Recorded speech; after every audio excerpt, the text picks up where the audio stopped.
আসসালামু আলাইকুম রহমতুল্লাহ। স্মার্ট কৃষিদের সকলকে স্বাগতম। স্মার্ট চাষিদের আজকে আমরা যে বিষয়টি জানাবো সেটি হচ্ছে কল্লার গাছের স্টক। কল্লার গাছ কী কারণে স্টক করে এবং এর সমাধান হিসেবে আমরা কি ব্যবহার করব। কল্লার গাছ কয়েকটি কারণে সাধারণত স্টক করে থাকে। প্রধান কারণ হচ্ছে ছত্রাক এবং ব্যাকটেরিয়া, এবং আরেকটা কারণ হচ্ছে অত্যাধিক তাপ বা অত্যাধিক বৃষ্টি। এই চারটি কারণে সাধারণত কল্লার গাছ স্টক করে থাকে। আমাদেরকে এই চারটি কারণের সমস্যার সমাধান হিসেবে আমাদেরকে মূলত যে বিষয়টি খেয়াল করতে হবে, প্রধান বিষয় হচ্ছে জমিতে পানি ধরিয়ে রাখা যাবে না, অর্থাৎ অতিরিক্ত বৃষ্টির পানি যেন জমিতে কোনোভাবে জমা না থাকে, এটি একটি কারণ। দুইটি কারণ হচ্ছে কি যে যখন অতিরিক্ত ওয়েদার করা হয় এবং অতিরিক্ত বৃষ্টি হয় তখন আমাদের কল্লার গাছগুলো সাধারণত স্টক করে।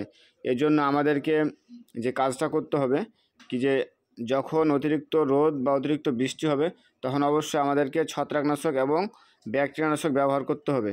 এখন ছত্রাক এবং ব্যাকটেরিয়া, আমরা কোন ধরনের ছত্রাক বা ব্যাকটেরিয়া ব্যবহার করব? আমরা মূলত সাধারণত যে বিষয়টি একটি গাছ দেখে বুঝতে পারবো না সেটা হচ্ছে আমরা ছত্রাকও বুঝতে পারবো না এবং ব্যাকটেরিয়াও বুঝতে পারবো না। এই জন্য আমাদেরকে ছত্রাক এবং ব্যাকটেরিয়া উভয় একত্রে ব্যবহার করে স্প্রে করতে হবে। সেক্ষেত্রে আমরা যে কীটনাশকগুলো সাজেশন করব, ব্যাকটেরিয়ানাশক হিসেবে আমরা অটো কোম্পানির ব্যাক্টোবান অথবা সোয়াজিস কোম্পানির কাইসিন, তার সাথে ছত্রাকনাশক হিসেবে আমরা টিল্ড এবং অ্যামিস্টার টপ, এই দুইটি একত্রে তিনটি ছত্রাকনাশক এবং ব্যাকটেরিয়ানাশক একত্রে আমরা ব্যবহার করব। তাহলে আমাদের এই উইল্ডিংয়ের সমস্যা থেকে সমাধান হবে। আরেকটি গুরুত্বপূর্ণ কথা বলে দিই আমরা, যদি এই তিনটি ছত্রাকনাশক একত্রে ব্যবহার করার পরেও আপনাদের গাছ নিয়ন্ত্রণে না হয়, সেক্ষেত্রে আপনাদেরকে তার সাথে নেমাটোড নাশক দানাদার ব্যবহার করতে হবে।